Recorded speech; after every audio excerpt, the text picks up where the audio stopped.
right. So then Anthony Stein did 2 articles this week, and I thought they were both really interesting. One was on, I guess we'll do World Youth Day. Like, World Youth Day has James Martin going to speak at it. Right. Yep. Anthony, I got the St. Joseph Baltimore Catechism book, and I absolutely love it. It's so innocent and childlike. It's beautiful. Thank you for recommending. So James Martin is going to be speaking at World Youth Day.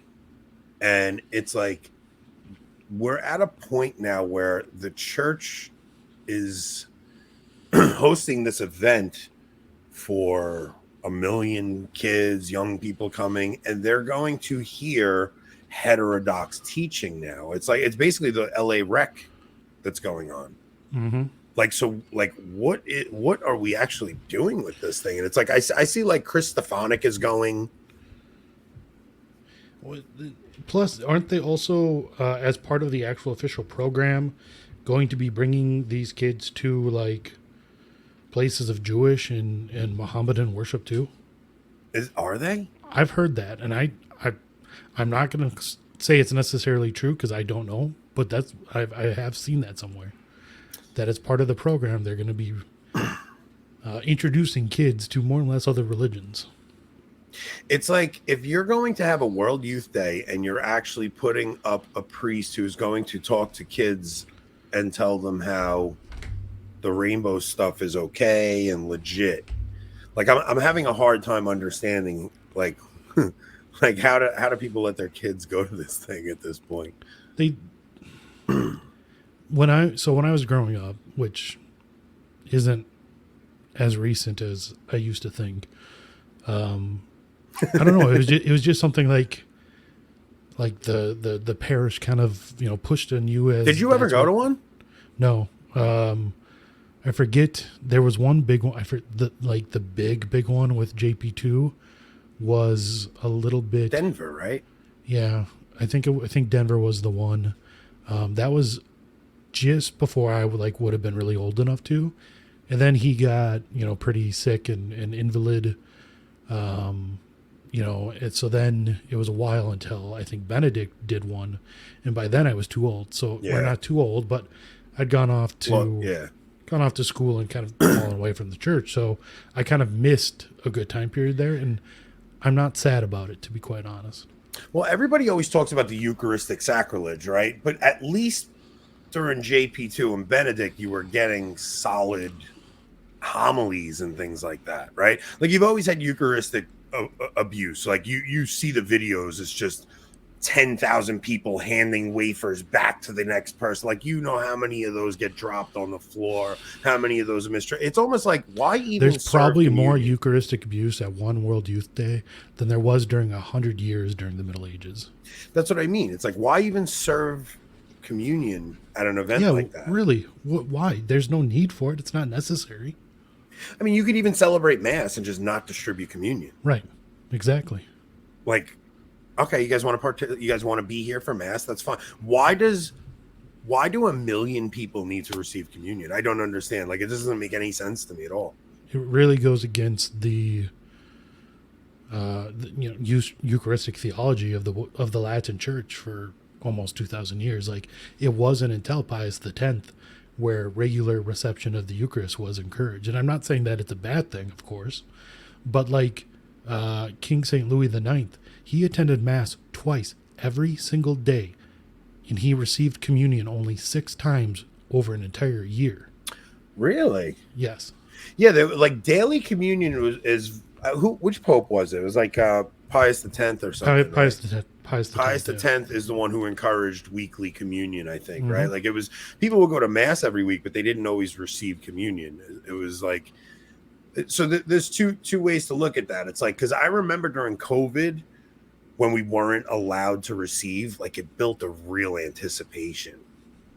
And there was something beautiful about that, right? Like, it was like, oh man, I can't wait to receive communion. Almost like when you go every week, it's kind of like, people actually think like the point of going to Mass is to receive communion, and it kind of distorts people's understanding of Mass. Well, it's one of the main arguments you hear when you try to show people the difference between, say, the TLM, the traditional Roman rite, and the Novus Ordo.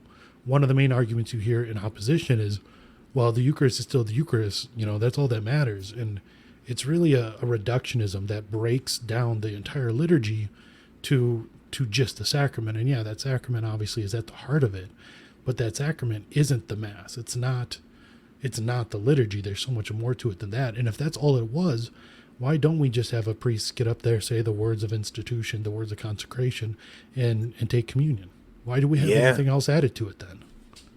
Yeah, I remember during COVID we were doing like home liturgies. I never watched Mass on TV. I just couldn't do that. Like I just never was able to do watching Mass on TV.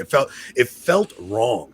Mm-hmm. Like something wrong about not being in person at the Mass. So what we did was a home liturgy, and we would actually read the readings out of the missal, the traditional missal, and then we would pray a rosary together. And there was something beautiful about that time. Like as much as, the lockdowns were terrible, there was something beautiful about me and my family coming together and me being the priest of my home. We couldn't receive, but we did spiritual communion and we went through the liturgy and we made sure we kept holy the Lord's Day. But I remember the first time we were able to go to confession, was a parking lot confession. Like we forget how crazy 2020 was, dude. Like crazy 2020 was insane, man.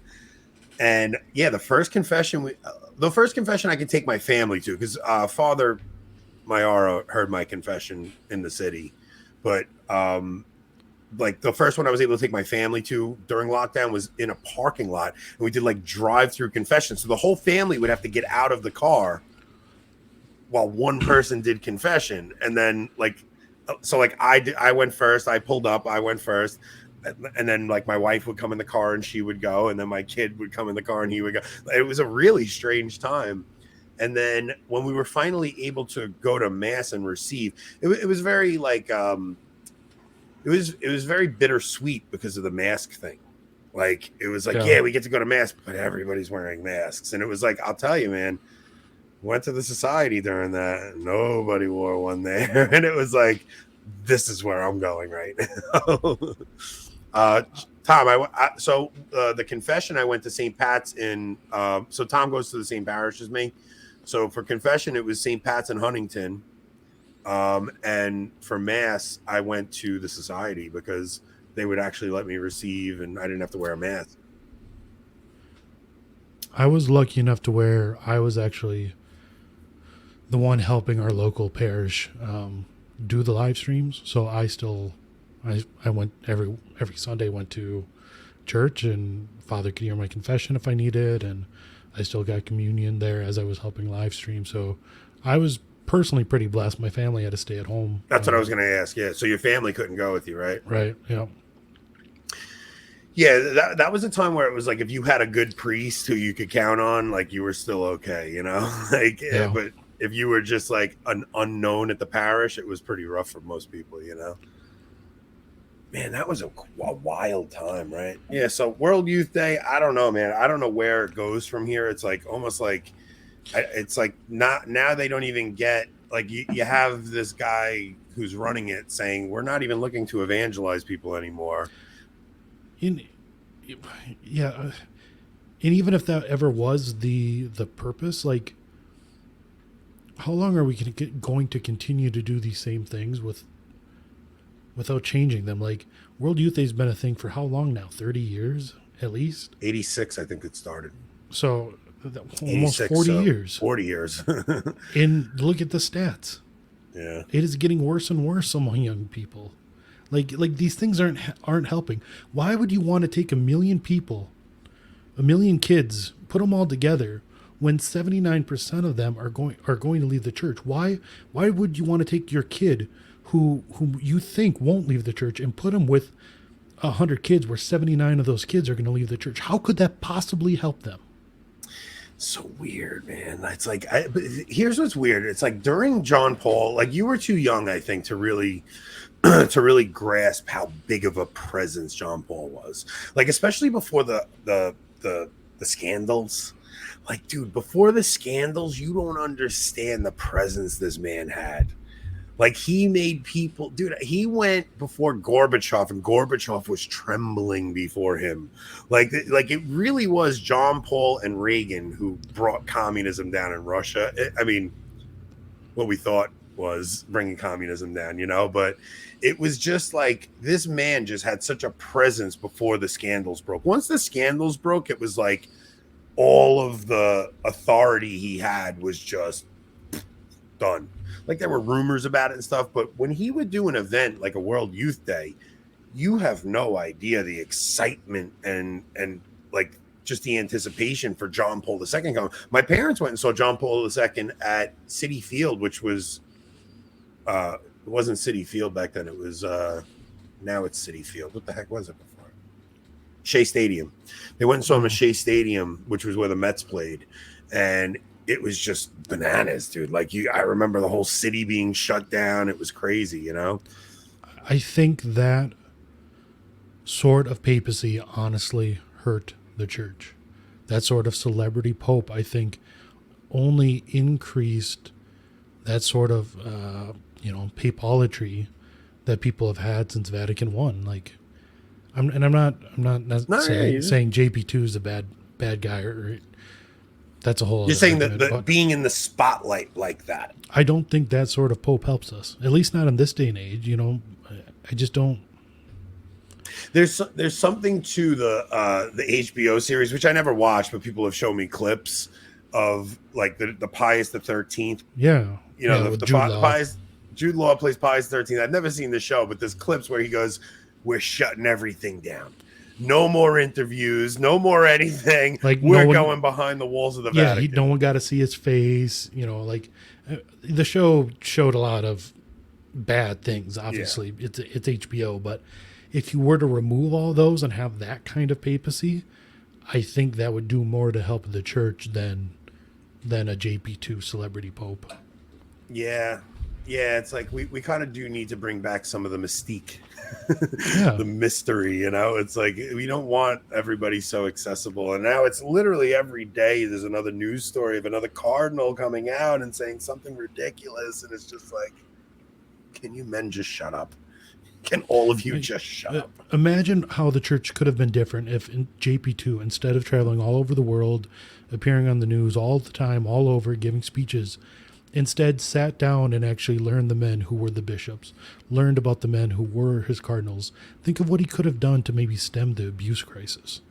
So Tom, I do too. It's a weird thing. It's like you hear all the things like that, especially younger trads that didn't live through the JP2 era, man. It's like it's very easy to point out a couple of the things that JP2 did with the Assisi meetings. It's easy to point out all the bad cardinals he elevated, but unless you lived through the magnitude of that papacy, man, it was just, I was a kid and I remember being like, holy cow. And I remember like Protestants were calling him the Antichrist. And it was like, I remember my mom. Protestants always do that. I know, but that's the point. I remember my mom being so mad. She's like, that man's a living saint. They're calling him the Antichrist.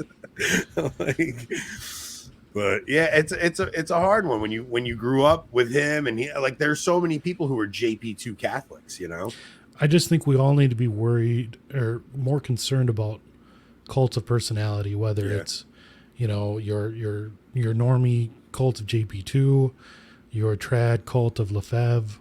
Once again, I'm not saying any of these guys were bad or anything like that. I rather like Lefebvre, but I'm just saying look what happened with Father Jackson. The cult of personality that's still trying to defend him. We just need to be careful of that sort of thing. The only cult of personality, the only cults we should care about are the cults of the saints. Yeah. I was more a Benedict guy too. So I was like, when Benedict got elected, I was like ecstatic. Like that was right around my conversion. Like when Benedict got elected, I was ecstatic. Like, are you kidding me? Like God's Rottweiler's the Pope? And he came out and he was meek and he didn't do much, but it could have been worse, right? We've seen what we could have had 10 more years of Francis. That's what's funny about that. Like Francis was supposed to be elected during that conclave.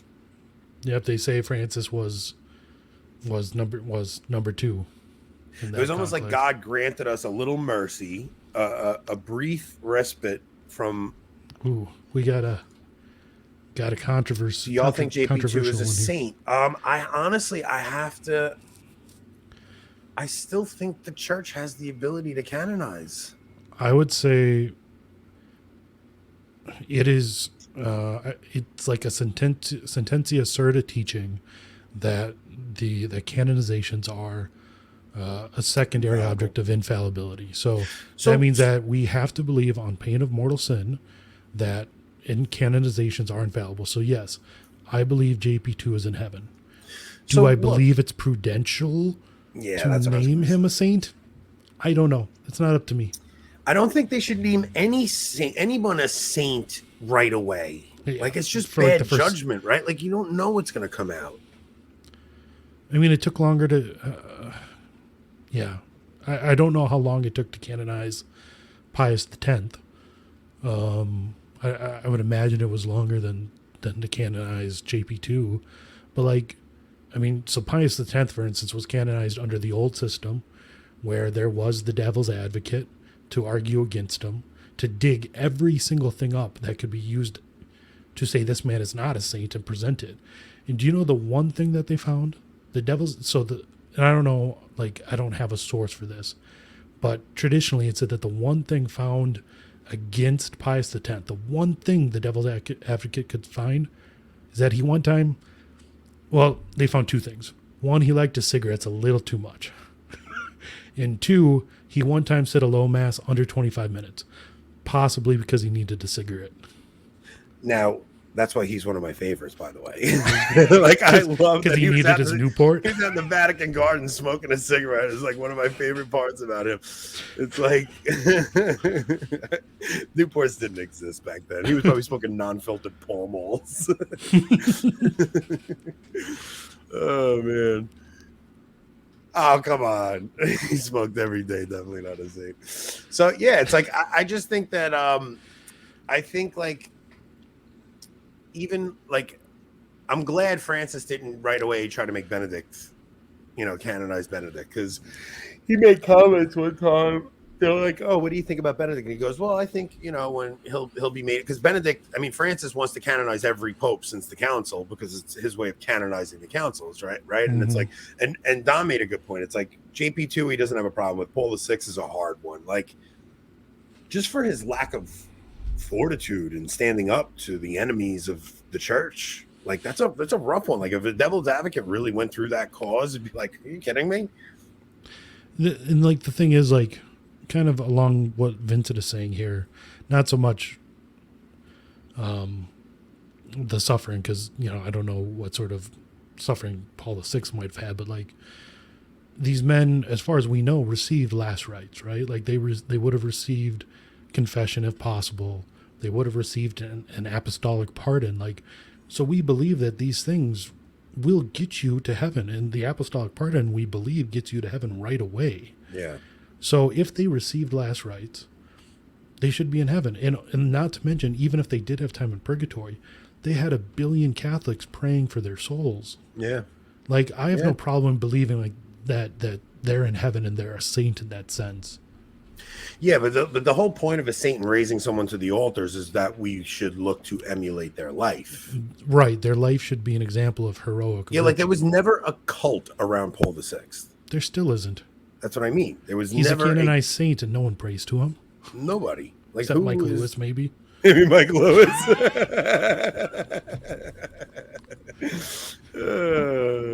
I don't even think he does. I think he